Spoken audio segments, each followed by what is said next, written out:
આ ભારત વર્ષની સ્ત્રી છે ને, એ ક્યારેય પોતાના પતિને એમ ન કે પી જાવ, હા ઝેર પી જાવ એવું ન કે. કારણ કે ભારતની સ્ત્રી છે, ભારતમાં એણે જન્મ લીધો છે અને ભારતની માટીમાં એ રમી છે.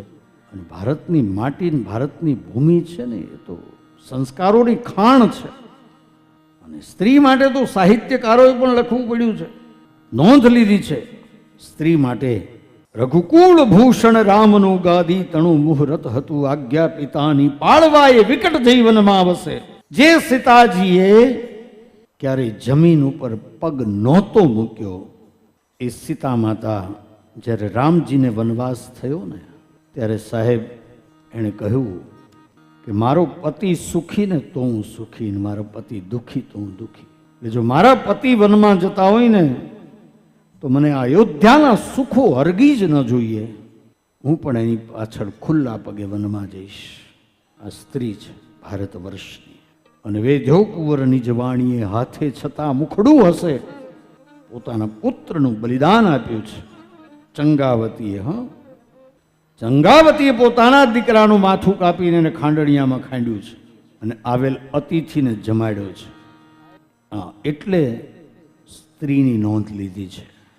ભગવાન શિવે જ્યારે પાર્વતીની સામે જોઈને ઈશારામાં પૂછ્યું કે આ વિષ પી જાઓ, સતીએ કહ્યું જો હું હાઈ ન પાડું નાય ન પાડું. અરે પાર્વતીજીએ કહ્યું કેમ?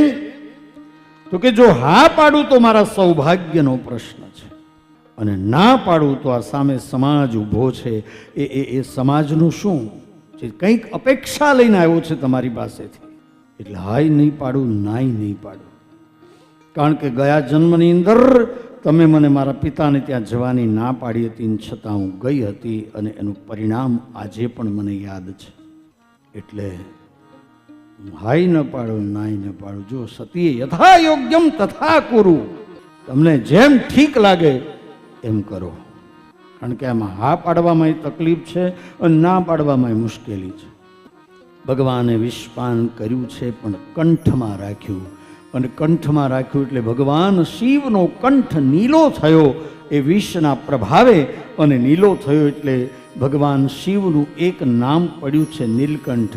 બોલીએ નીલકંઠ મહાદેવ કી જય. વિષપાન કર્યું ભગવાન શિવે, કંઠમાં રાખ્યું છે, અંદર નથી ઉતાર્યું.